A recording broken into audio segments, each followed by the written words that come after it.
Hola, hola, crossovers aventureros de los libros. Soy Andreina Rojas y en la sesión de hoy les traigo tres opciones.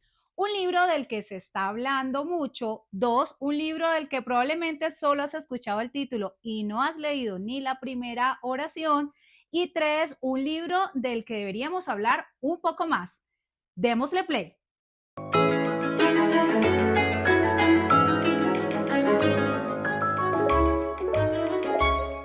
Y en el primer track les traigo Romper el Círculo de Colin Hoover.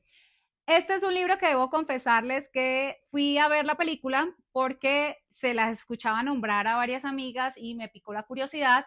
Y luego de salir al cine, fui a la librería y compré el libro. Y de hecho, una de las señoritas en este lugar me dijo, se lo están llevando, ya va en tercera edición, todo el mundo lo está preguntando. Entonces, bueno, me llamó la atención y por eso les traigo este libro. ¿Qué pasa con romper el círculo? Hay unos aspectos que quiero remarcar en contraste de la película y el libro. Uno, en la película me sorprendió que el personaje principal fuera matizado con una inocencia y como con una candidez exagerada que no la vamos a encontrar en el libro. En el libro, Lily, la protagonista de Romper el Círculo, es una chica de 23 años con una pasión por desarrollar su sueño de la vida, que es abrir su propia floristería, y es una chica que tiene muy claro qué tipo de relación quiere. Viene de un pasado traumático de ver la relación de su papá y de su mamá y pasa lo que sucede muchas veces, ¿no? Entra en escena el personaje de Ryle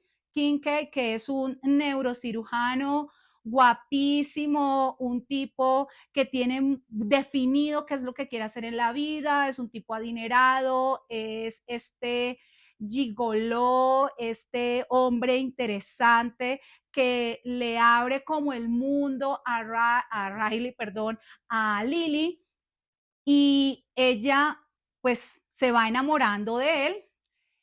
Y lo interesante es que la película y el libro nos muestra una escena donde nos sorprende lo habitual que esto pasa en la vida real, pero que cuando estamos enamorados o encarretados con alguien no vemos, y son esas señales, banderas rojas del carácter de la persona. En ambas, producción cinematográfica y en la literaria, Lily tiene la posibilidad de darse cuenta muy rápidamente de cuáles son esas áreas oscuras de Ryle, pero ella se enamora, el tipo por lo general es carismático, está siempre como atento a ella, hay una obsesión prácticamente de él hacia ella, ¿no? Es como estos primeros sentimientos que muchos hemos tenido cuando estamos encarretados con alguien en los primeros meses, cuando está en pleno furor el enamoramiento y la pasión.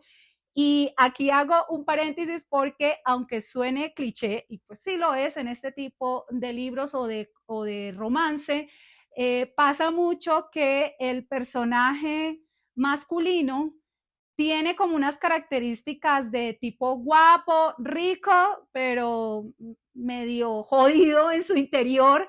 Entonces uno dice, pero, o sea, ¿qué pasa? ¿Por qué las mujeres no ven como esos signos de alarma? Y es muy fácil decirlo cuando se trata de un libro o cuando se trata de una amiga que nos está contando la historia de su vida amorosa, pero cuando somos nosotros los que estamos metidos en una relación de este tipo, pues realmente no se ve, ¿no?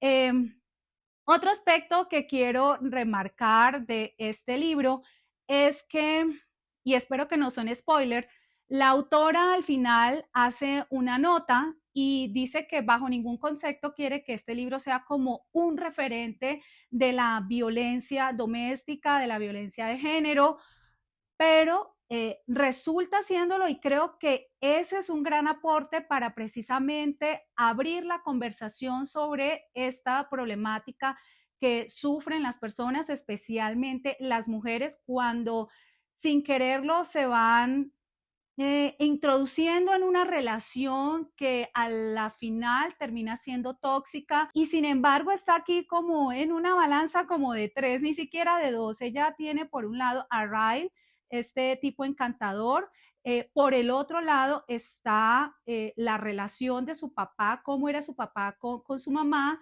y la violencia que ella vio en ese hogar. Y en el medio de esto está el otro personaje de esta historia de amor que es Atlas. Atlas representa toda esa figura masculina sana. Es un hombre que le muestra a ella cómo es que ella debe de ser amada, a qué tipo de relación debe de aspirar y es como ese medio príncipe azul, aunque aterrizado a la realidad. Y en ese sentido puede que para algunas personas se termine como dando una romantización de la violencia de pareja, pero sinceramente creo que no. Lo que pasa es que esto es como un tipo de esperanza, creo yo, y muchas mujeres lo han vivido, han salido de relaciones tóxicas y posteriormente a esto logran como encontrar realmente a un hombre que las ame como se merecen.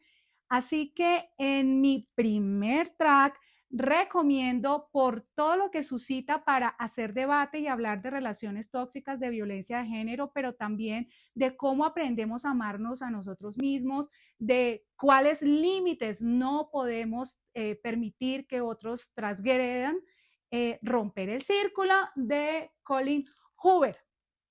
Otra cosa, romper el círculo es básicamente de cómo se va a desarrollar esta historia.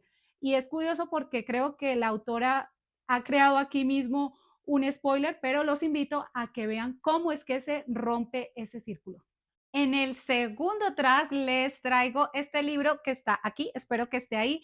Es, como ustedes ven, La Divina Comedia de Dante Alighieri. Este es un libro, como les decía en la introducción, del que muchos hemos escuchado hablar y que probablemente no se ha leído ni la primera oración, aunque sepan de qué va la historia de este poema épico escrito en el siglo XIV. Yo lo leí cuando tenía 15 años y en ese momento creo que a uno le falta claridad mental para alcanzar a disfrutar de la riqueza de metáforas, del lenguaje utilizado por el escritor para presentarnos este viaje que hace Dante de la mano de Virgilio en una primera parte por el infierno, el purgatorio y finalmente alcanzar el cielo. Así que le di una segunda oportunidad y lo escuché en audiolibro y este es el formato en el que les recomiendo acercarse a este tipo de lecturas. ¿Por qué? Porque el audiolibro nos permite entrar como en una atmósfera a través de la voz del narrador y de la entonación y de la manera en que en que vamos avanzando en estos cantos y lo hacen mucho más cercano a uno, aunque Dante Alighieri utiliza una forma de escribir estos cantos que se llama rima terza o terza rima, y a mí en algunas ocasiones me recordó a la forma de hablar de Yoda de Star Wars. Sé que no tiene nada que ver, que son dos mundos totalmente diferentes, pero aún así en algunas ocasiones me hizo referencia a este lenguaje que para la época moderna nos resulta conocido.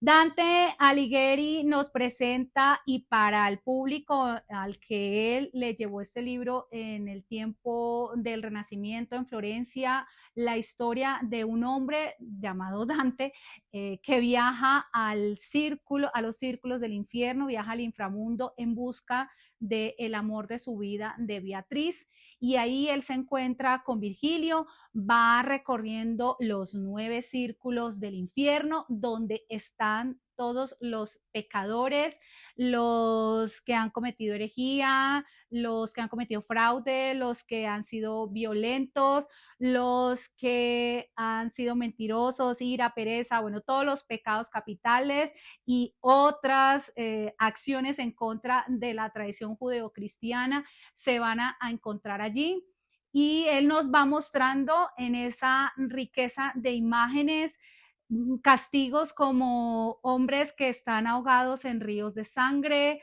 hombres que están hundidos en estiércol por sus acciones, hombres y mujeres con los miembros de sus cuerpos deformados de acuerdo a la gravedad de la falta que hayan cometido. No se salva nadie. No se salvan ni los clérigos, ni los soberanos, ni siquiera, y es una combinación que hace el escritor, estos héroes de los libros griegos que son base en el Renacimiento, y él los va combinando, ¿no? Entre los personajes ficticios y los personajes reales de esta época, y le va mostrando al lector, al que interpela constantemente, que a qué se debe atener si no cumple como la regla de los mandamientos y de la religión cristiana. Él le dice al lector partes como, no lo creo ni yo, que lo estoy viendo, y sé que probablemente tú no lo vas a creer. Pues, obviamente no está tuteando, lo dice en el lenguaje, pero ese es el mensaje. Así que en audiolibro les recomiendo a Dante Alighieri con su Divina Comedia, para que compensamos a ver cómo se forman estos 9 círculos del infierno, las 9 estancias del purgatorio donde están las almas arrepentidas por sus faltas y están, como la palabra lo indica, purgando sus penas para poder avanzar hacia las 9 esferas del cielo. Dante hace un recorrido que nos muestra en últimas a la condición humana.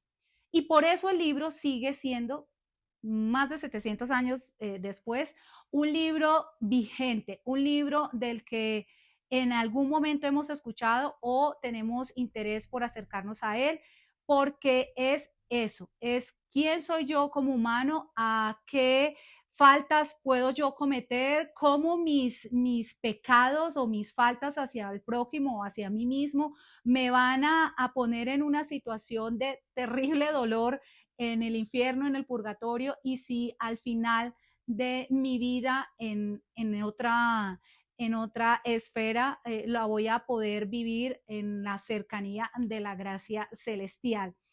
Dante hace precisamente todo ese resumen, es una advertencia para los hombres, lo podríamos ver desde, insisto, la tradición judeocristiana, pero también incluso para los no creyentes en cómo nuestras acciones, sin sacarnos todas estas metáforas difíciles que vamos a ver en este libro, nos van mostrando que en nada, ninguna acción queda sin una reacción. Así que en audiolibro, La Divina Comedia de Dante Alighieri en el track 2. En el tercer track les presento Paint de Lee Hee-jung, una escritora coreana que nos trae la historia de Hanu 301, un chico que está buscando a sus padres adoptivos. Esta historia es realmente conmovedora y como adultos o como padres nos cuestiona sobre cómo somos responsables de la vida de otros seres, de niños y jóvenes, y también de cómo nuestras acciones los van a afectar a ellos en el futuro. En esta historia, la escritora ubica la narración en un futuro distante donde la tasa de natalidad ha alcanzado ya unos niveles preocupantes para el gobierno. Las parejas no quieren tener hijos y una forma de estimular a que la población continúe en crecimiento es decirles que si no quieren criar a sus hijos, el Estado los acogerá y les dará a ellos todo lo que en esos primeros años van a necesitar hasta que llegue el momento de seleccionar a sus padres. Y aquí está la novedad en este tipo de historia que nos habla de huérfanos. Uno es que las condiciones de vida que tienen los chicos que crecen en estos centros de adopción son fantásticas, realmente no les falta nada, tienen comida, tienen el cuidado de salud permanente, tienen asesoría psicológica y orientación todo el tiempo que quieran, están en unas instalaciones protegidas y los tienen casi que como unos pequeños tesoros, ¿no? Que es a la final como son los jóvenes, ¿no? Quienes van a ser parte del futuro de la nación y ellos, los chicos, son los que eligen a los padres que los puedan adoptar. Y aquí Hanu 301, que es el protagonista de esta historia, es un chico que ya está llegando al límite de la edad en la que él puede permanecer en estos centros de adopción y si no escoge a unos padres, va a salir al mundo. Nunca han tenido contacto más que 2 o 3 veces al año es que salen de estos centros a unas excursiones especiales, pero los chicos que son criados en estos centros van a tener ese estigma de haber sido chicos huérfanos en su identificación para el resto de la vida y es una de las razones por las cuales el orientador, que es la persona principal, como esa figura de autoridad, pero como en cierta familiaridad con Hanu 301, le va diciendo como necesitas escoger unos padres porque la vida afuera te va a discriminar si no los has tenido antes de que cumplas los 18 años. Y Hanu es un chico reflexivo, él no se quiere tomar ya esto como tan a la ligera, entiende que ya es prácticamente un adulto, podríamos decir, y que no ve la necesidad o que no entiende qué le pueden aportar una pareja a la construcción de su identidad, de su personalidad cuando ya ha pasado tantos años en este centro. A Hanu lo acompaña un otro personaje que es su roomie, es un chico por el contrario de 13 años, que es la edad en la que les permiten a ellos ya elegir a una familia adoptiva. Y es todo lo contrario, Hanu es la ternura, es la esperanza, es como esa emoción de tener una familia finalmente y Hanu lo va llevando, ambos personajes se van como alimentando el uno de la practicidad y del espérate, no te lo tomes todo así como si fuera color de rosa y el otro le va dando a Hanu esa magia que se necesita para afrontar la vida en cierta forma, en esa esperanza de que todo saldrá bien. Es una historia que cuando uno la lee empieza realmente a reflexionar en el papel que como adultos tenemos en los jóvenes, en esta historia, aunque sea futurista, las problemáticas y los cuestionamientos que ellos tienen hacia el actuar de nosotros son básicamente los mismos. ¿Quiénes somos? ¿Estamos realmente preparados para ser padres? ¿Qué significa ser padre? Son los hijos un experimento porque estamos criando cuando los mismos adultos ni siquiera han logrado resolver sus propias falencias, no han logrado resguardar a su niño interior y poder conectar con otra persona que ya es un amigo más que un hijo. Todos este tipo de temas son los que vamos a encontrar en Paint y por eso creo que es un libro que requiere como de que se hable más, como que adultos y jóvenes nos acerquemos a este tipo de literatura que nos va a abrir los ojos en la conexión que podemos formar con nuestros hijos o con los jóvenes que están cerca a nosotros, comprenderlos en los miedos, en los desafíos que implica la vida adulta y también darnos la oportunidad como adultos de voltear, de mirar hacia el interior y darnos cuenta si hemos resuelto nuestros propios conflictos antes de encarar la responsabilidad de ser padres. Así que en el track 3 les recomiendo a Paint de Lee Hee-jung. Y justamente hoy dejemos que los libros hablen.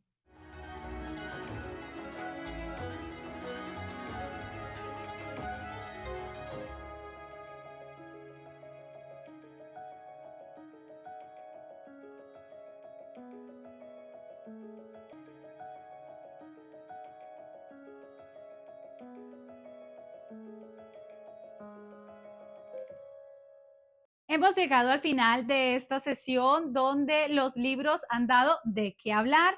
Estuvimos con Romper el Círculo, el libro del que se está hablando mucho.